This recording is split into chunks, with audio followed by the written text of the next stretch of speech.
ഇന്ന് നമുക്കൊരു പൊട്ടറ്റോ മസാല കറി ഉണ്ടാക്കാം. അതിനായി നമുക്കൊരു കുക്കർ എടുക്കാം. അതിലോട്ട് ഓയിൽ ചേർത്ത് കൊടുക്കാം. ഓയിൽ ചൂടായി വരുമ്പോൾ കടുക് ചേർക്കുക. കടുകൊക്കെ ഒന്ന് പൊട്ടി വരുമ്പോൾ നമുക്ക് ഉഴുന്ന് ചേർത്ത് കൊടുക്കാം. ഉഴുന്നൊന്ന് നിറം മാറി വരുമ്പോൾ നമുക്ക് കുറച്ച് പൊട്ടുകടല ചേർക്കാം. ഇത് കറിക്കൊരു ക്രിസ്പിനെസ്സിന് വേണ്ടിയിട്ട് ചേർക്കുന്നതാണ്. താല്പര്യമില്ലാത്തവർക്ക് ഇത് ഒഴിവാക്കാം.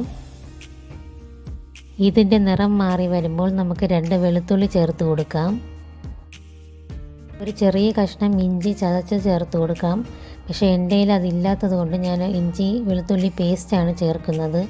നുള്ളി ഇഞ്ചി വെളുത്തുള്ളി പേസ്റ്റ് ഞാൻ ചേർത്തിട്ടുണ്ട്. ഒരു കഷ്ണം ഇഞ്ചി ഉണ്ടെങ്കിൽ ചേർത്ത് കൊടുക്കാം. ഇനി ഇതിലോട്ട് 2 സവാള അരിഞ്ഞത് ചേർക്കാം. അതുപോലെ 3 പൊട്ടറ്റോ ക്യൂബായി കട്ട് ചെയ്ത് ചേർത്ത് കൊടുക്കാം. ഇനി ഒരു പച്ചമുളക് ചേർക്കാം. എരി ഒരുപാട് ഇഷ്ടമുള്ളവരാണെങ്കിൽ 2 പച്ചമുളകൊക്കെ ചേർത്ത് കൊടുക്കാം. ഇനി ഒരു 1/2 കപ്പ് വെള്ളം ചേർത്ത് കൊടുക്കാം. ഇനി ഇത് അടച്ച് വെച്ച് വേവിക്കാം. ഞാനൊരു 4 വിസിലാണ് അടുപ്പിച്ചത്. അപ്പോഴേക്കും ഇതുപോലെ കുക്കായി വന്നിട്ടുണ്ട്. ഇനി ഇതൊന്ന് മിക്സ് ചെയ്തെടുക്കാം. 4 വിസിലായപ്പോൾ തന്നെ അത്യാവശ്യം നല്ല രീതിയിൽ പൊട്ടറ്റോ ഒക്കെ കുക്കായി വന്നിട്ടുണ്ട്.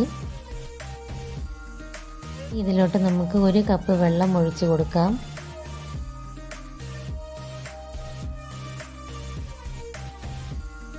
ആവശ്യത്തിന് സോൾട്ടും ചേർത്ത് കൊടുക്കാം.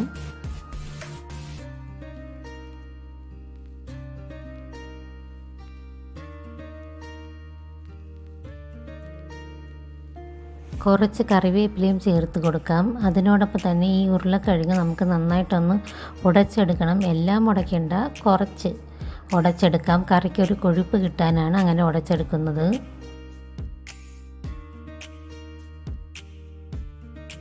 ഇതുപോലെ കുറച്ച് പൊട്ടറ്റോ ഞാൻ ഉടച്ചെടുത്തിട്ടുണ്ട്.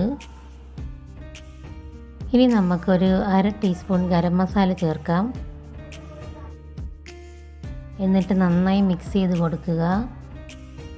ലാസ്റ്റ് ഇതിലോട്ട് ഞാനൊരു 1/2 ടീസ്പൂൺ മഞ്ഞൾപ്പൊടി കൂടെ ചേർത്ത് കൊടുത്തിട്ടുണ്ട്. ആ ക്ലിപ്പ് എനിക്ക് മിസ്സായത് കൊണ്ടാണ് ഇതിലോട്ട് ചേർക്കാത്തത്. അപ്പോൾ നിങ്ങളിതുണ്ടാക്കുമ്പോൾ മഞ്ഞൾപ്പൊടി ഇടുന്ന കാര്യം മറക്കാതിരിക്കുക. ഇനി നമുക്ക് നല്ലൊരു ദോശ ചുട്ടെടുക്കാം.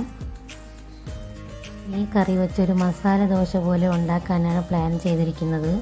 പൂരിയുടെ കൂടെയും ചപ്പാത്തിയുടെ കൂടെയും അപ്പത്തിൻ്റെ കൂടെയും ഒക്കെ നല്ല കോമ്പിനേഷനാണ്. അതുപോലെ ദോശയുടെ കൂടെ ഇതുപോലെ മസാലയായിട്ട് നമുക്ക് യൂസ് ചെയ്യാം. അങ്ങനെ ഒരു തട്ടിക്കൂട്ട് മസാല ദോശ ഇവിടെ റെഡി ആയിട്ടുണ്ട്. കുട്ടികൾ മസാല ദോശയൊക്കെ വേണമെന്ന് പറഞ്ഞ് വാശി പിടിക്കുന്ന സമയത്ത് നമുക്കിതുപോലെ അവരെ പറ്റിക്കാൻ വേണ്ടിയിട്ട് ഇങ്ങനെ ഉണ്ടാക്കി കൊടുക്കാം. ഈ പൊട്ടറ്റോ മസാല ദോശ ഉണ്ടാക്കാനും നല്ല രുചി തന്നെയാണ്. വീഡിയോ എല്ലാവർക്കും ഇഷ്ടപ്പെട്ടെന്ന് കരുതുന്നു. Thank you.